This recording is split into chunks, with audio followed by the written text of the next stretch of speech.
It is secretly believed in some circles that the Elks and various other men's clubs were organized by women to get their men out of the way so they could do their housework in peace.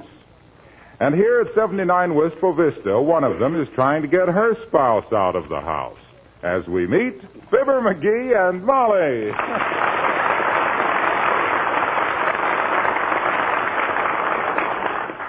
Go on, McGee. Get out.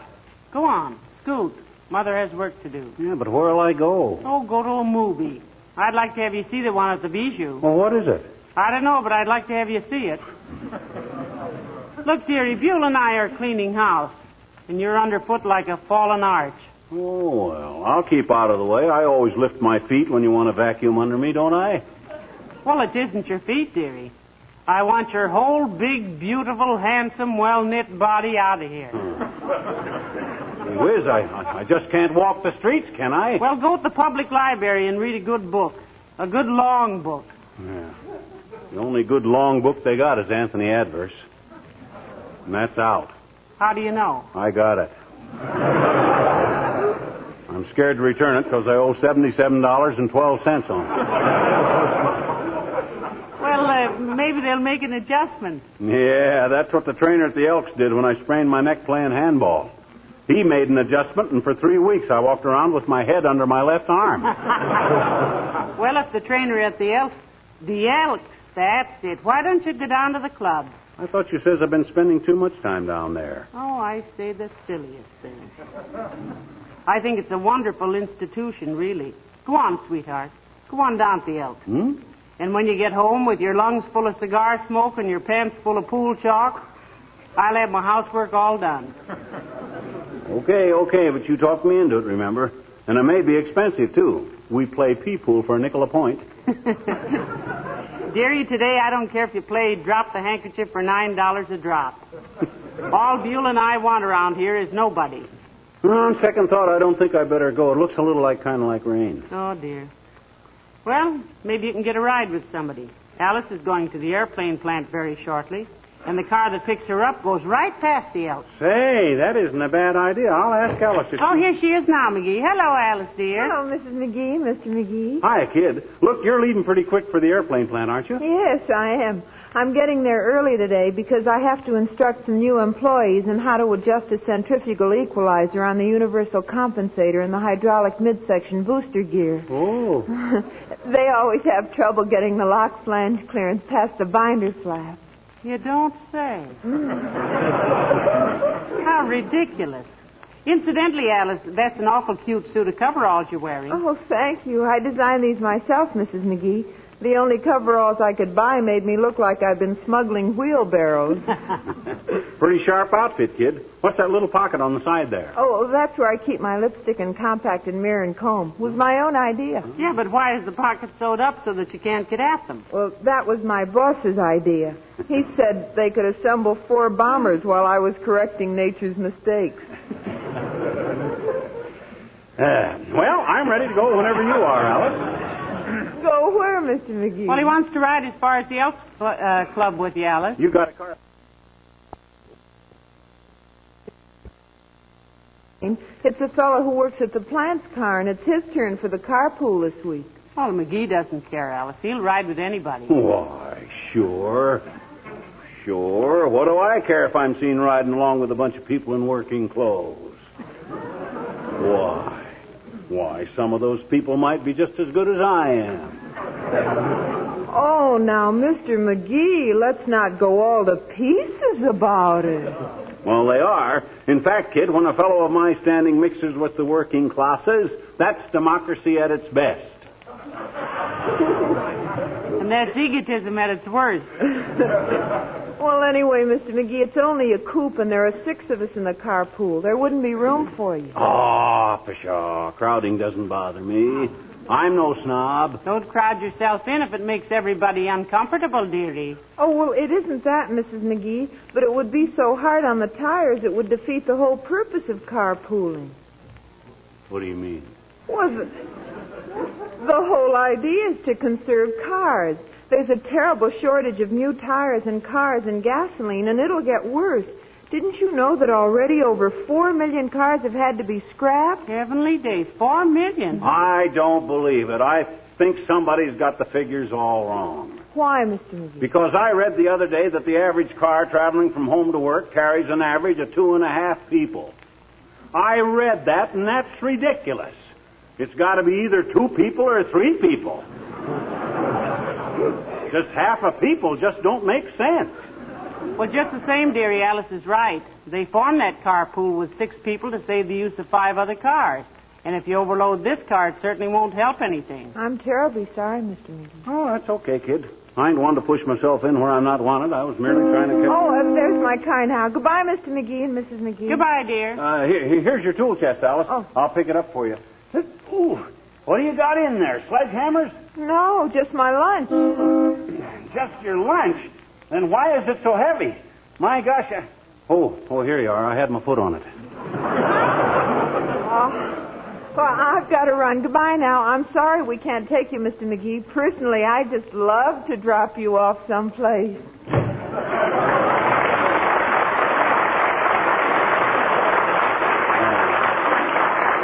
Fine state of how do you do. Can't even get a ride downtown. I got plenty of rides during the last war. Well, in the last war, we didn't have any B-29s using more gas in an hour than an average driver uses in 5 years, dearie. Why don't you take the streetcar down to the Elks? What? Spend a nickel just for a little short trip? No, sirree. It's reckless spending like that leads to inflation. Betcha. I'll get me a ride with somebody. Hand me my magazine, will you? What magazine? The one on the hall table. The one on victory gardening. What's the name of it? The Weeder's Digest. All right, George, I'll just sit here and I'll get me a ride down. Billy Mills in the orchestra and the sweetheart of all my dreams.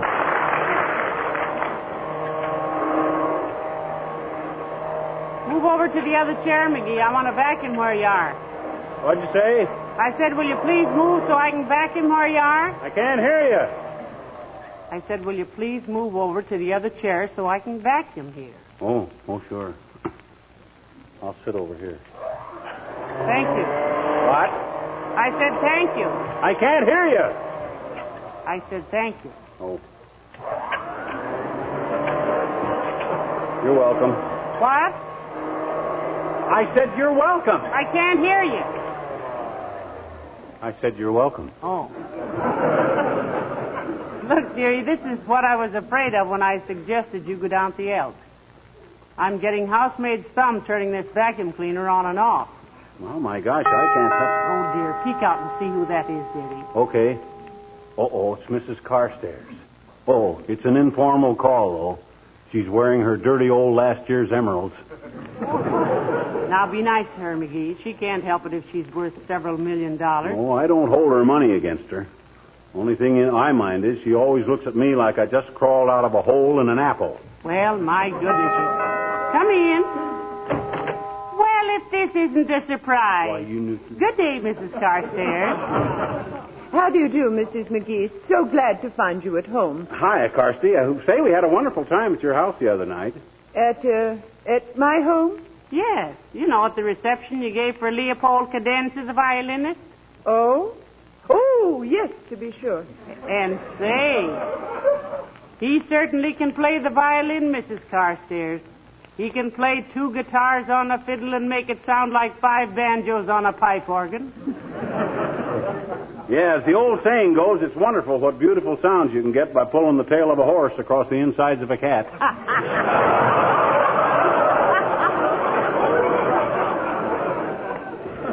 Leopold has a genuine Stradivarius violin, you know. Is that so?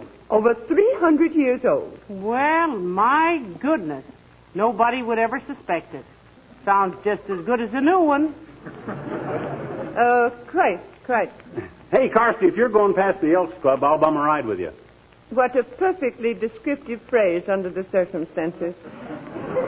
But I regret to say, Mr. McGee, I haven't my own car today. I'm driving a station wagon. My gosh, really? What precinct? I know the captain at the 14th very well. If I go with you, can I ring the gong? I always wanted to ride in the front seat. McGee. Huh? She didn't say a paddy wagon. She said a station wagon. Oh. You know what a station wagon is. That's a truck that city people buy when they move to the country to show the country people they're from the city. Anyway, Mr. McGee, this station wagon is the property of the Red Cross. I just stopped here because it was on my way to headquarters. We are not permitted to use it for anything but official business. Oh, that's okay, Carsty. We can make it official. I'll stop in and roll a couple of bandages. How would that be? Slightly septic, I'm afraid. This car-saving business is really important, isn't it, Mrs. Carstairs? My dear, you have no idea. Automobiles are wearing out at a simply appalling rate. People absolutely must use their cars only for necessary driving. Save them in every way possible. Mr. Carstairs and I use our own car very sparingly, I assure you. You mean you got to make the Carstairs car last because it's the Carstairs last car, eh, Carsty? Yes. That was neatly phrased, Mr. McGee. Yes, it was put very. Well? Well, what, Mrs. McGee? Well, will you give me a lift down to the Elks? Mr. McGee, I'm very sorry, but you remember what Thomas Jefferson said to Alexander Hamilton. No, I don't. Neither do I. Isn't that irritating? Well, good day, Mrs. McGee. Good day, Mrs. Carstairs. Why, that triple-chinned old crumpet. Who does she think she is not giving me a lift? She had time to stop in here on a social call, didn't she? Yeah, but that took no extra gas or tires, dearie. And besides, she probably has to stop and pick up some other Red Cross workers. Well, so what? Well, rules are rules, and if they broke them for you, everybody'd be breaking them for everybody else. Well, my gosh, I'm entitled to ride in somebody's car, pooling or no pooling. Look at the gas and tires we're saving the government by not even owning a car. Well, that's a fairly negative hunk of war effort, sweetheart. Yes, I was going to... Hello, folks. Oh, hi. Excuse the looks of things. I'm doing a bit of housekeeping. What do you mean? Okay, Waxy. Got your car with you? No, I left it outside. He means, are you trying to hitchhike downtown all day, but... Well, I've got the comfort, by the way. Wow, you must switch. By the way. Wow, you must switch. It's a new car, isn't it? Nope. Just went over it with a little Johnson's car new and took all the grime off it. McGee wouldn't care if it was crusted with mud, Mr. Wilcox. You know, he's got to the point of a pogo stick. Junior? Elks? Yes, Elks. Indian word. Elkawattapasakan. Not. I don't go within several blocks of there. Well, you can, can't you? You can steer, can't you? Your car don't run on a track, does it? Look, you don't understand, pal. If it was my personal car, I'd drive you any place inside of my A coupons. But this car is strictly for commercial purposes. I don't go anywhere that isn't between places of business. Even so, it's wearing out pretty fast. Certainly doesn't look it, Mr. Wilcox. Well, that's that car new treatment, Molly. All I do is put Johnson's car new on with a clean cloth, wait till it dries, and wipe it off. Really brings back that sales room glitter, doesn't it? Car new, you know, cleans and polishes in one application. Ah, well, handsome is as handsome does, I always says, Junior. You going to give me a lift or not? Not. Oh. Much as I'd like to do you a favor, pal, I'd rather do Eisenhower and MacArthur a favor just now. Do you realize that the stockpile of new cars is down to what would have been a 2-day supply before the war? Have you heard that there are 23 million cars on the road today, and if the number falls to 21 million, our transportation troubles will be something horrible? My transportation troubles are something horrible right now, Junior. Gee whiz, here I'm... Well, I'm really sorry, pal. I don't want to be stuffy about it, but I won't drive this car 10 feet out of its way. Of course not. Relax, McGee. Oh, well... But what I stopped in for, Molly, was to give you a couple of complimentary tickets to the Ice Carnival at the stadium next Friday. You like ice skating, as I remember it? Oh, thank you so much, Mr. Wilcox. Yes, I love ice skating. Yeah, me too. I was goalie for the Peoria Hotshots for 3 seasons. You ever play hockey, Junior? Did I play hockey? Why, one winter in Omaha, when I was a kid, I skipped school 3 days out of 5. See you later, friends.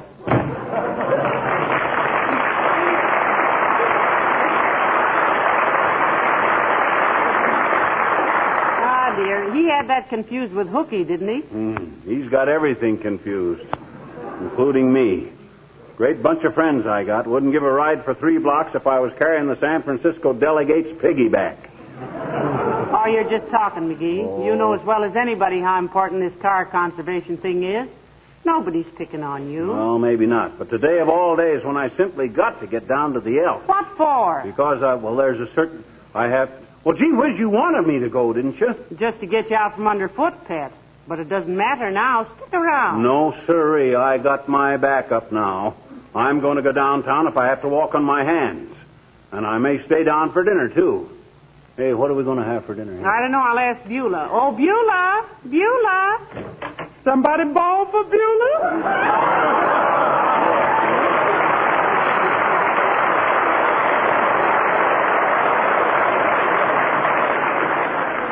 Look, Beulah, I may eat downtown tonight if we haven't got something pretty enticing here. What are we having, Beulah? Well, ma'am, I ain't had much time to prepare no luscious repast, but we're going to do all right.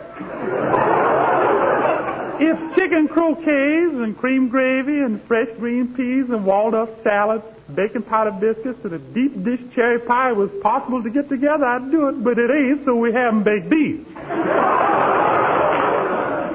That does it. You're staying downtown? No, I'll be here. I love baked beans. Lots of molasses, Beulah? Mr. McGee, sir, if them beans had eyebrows, they'd be in molasses up to them. We still have half a chocolate cake, haven't we, Beulah? No, ma'am. You see, Ira dropped in to see me last night and established a beachhead on that cake. I hope you don't mind. Why, certainly not, Beulah. The way to a man's heart is between his teeth. I hope a taste of that cake convinced him you're a wonderful cook. I knew enough, sir, it did. What was so odd about it, Beulah? I didn't bake it, ma'am. You did. Oh. You're engaged to Ira, aren't you, Beulah? Well, not formally, sir. He realized before he can pop a question, he better question Papa. Ain't that corny? Will your father be in favor of it, Beulah? Well, ma'am, Papa, he got to know things. He asks questions. Papa, he old newspaper man, you know. An old newspaper man, eh? Retired? Yeah, sir. He found there wasn't no money in old newspaper.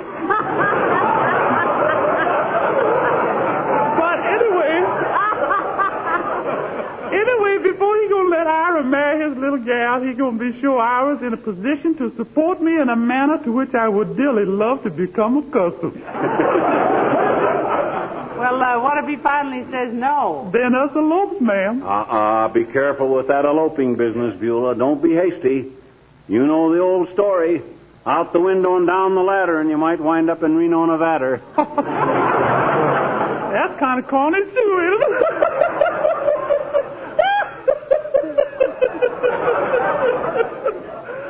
Love that man. Look, McGee, Beulah and I are pretty well along with the housework now. You don't have to go at the Elks. I know I don't, but I'm gonna. This thing has become a challenge to me. I'll go down there now if all the members were after me with sawed-off shotguns. Come to think of it, some of them are. Why? Oh, just because at one of their luncheons, some practical joker with more time than brains scraped all the meringue off the lemon pies and put shaving cream on them. Yeah, and they think it was me that did it. Why, that's silly. You'd know better than to do a silly thing like that. I do now, anyway.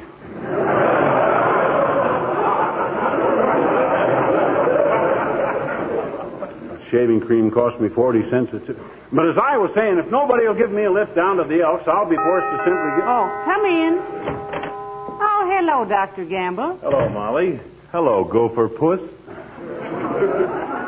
Hi, subtractinoid. Subtractinoid? Sure, same as adenoid, only you take them out. Well, now that witty exchange is over, how have you been, Doctor? Oh, fine, Molly. Nothing the matter with me that 96 hours sleep and $100,000 wouldn't fix. Mm-hmm. Humanity'd be better off if you had $96 and went to sleep for 100,000 hours. Say, I almost forgot, Doctor. Have you seen your office nurse in the last few hours? Miss Bingham? No. Why? She left some keys here for you. Said you'd forgotten, left them on your desk. Here they are, Doctor. Oh, thank you very much. I need these. Keys to my office, my locker at the hospital, my house, and a couple of other things. Was there any message? Well, yes, there was. Go on, tell him, Molly. Yeah, sure, tell me. Nothing Miss Bingham could say would surprise me. She's disappointed in love, as who isn't? Well, All she said was, please give these 7 keys to ball paint.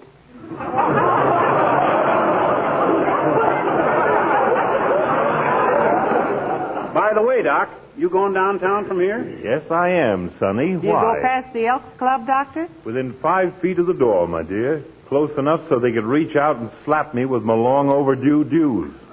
Now, look, Doc, you mind if I go along with you? Not a bit, my boy, not a bit. We can have a very intelligent little chat on the way. Oh, fine. If you can manage to keep your ignorant trap shut and let me do the talking. Well, at last, McGee, you finally did it. Yeah, I sure did, didn't I? Well, come on, Doc, old pal, let's get going. I got to get down to the Elks. Got a big billiard game lined up. Oh, fine. Hope there's no money riding on it.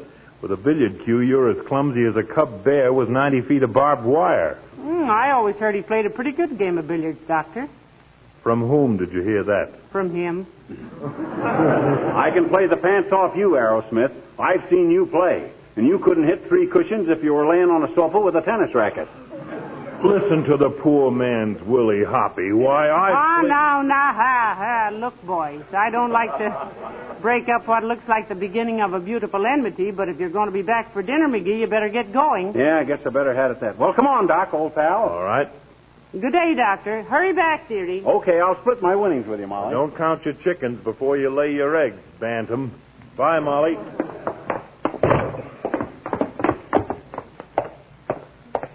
I sure appreciate this, Doc. Appreciate what? You're taking me as far as the Elks. I've a reason for it, buddy. If people can see me on good terms with one of my patients, it'll quiet a lot of nasty rumors.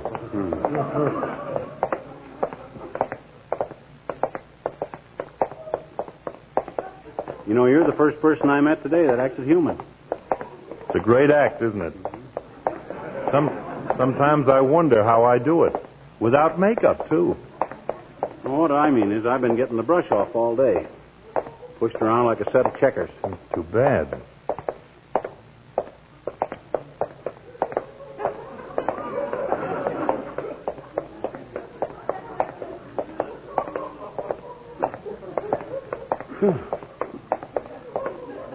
Boy, you sure parked a long way from the house, Doc. I did indeed.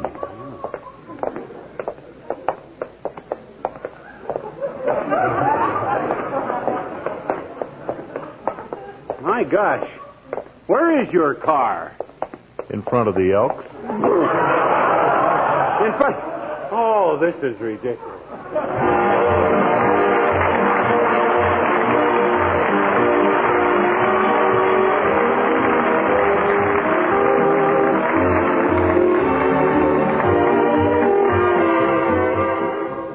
When you meet an old friend, you give him a friendly smile and a hand clasp.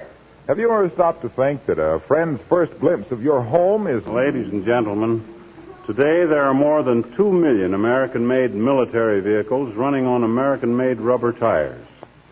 And mostly they don't run on modern concrete highways. They run in ruts and over rocks, through forests, and across the ruins of towns and cities. 3 out of 5 of those tires don't wear out. They're cut to pieces. That's one of the many reasons we have to conserve tires. And the needs of our armed forces for gasoline is tremendous. 25 million gallons a day. Which is why we have to use as little gasoline as possible here at home. So pool your car wherever possible. The kind of carpooling that really means something is where members rotate the use of their cars and ride together. So see if you can't adjust your necessary traveling to carpooling. You know, our fighting forces are getting places by smart planning, and so can we. Good night. Good night, all.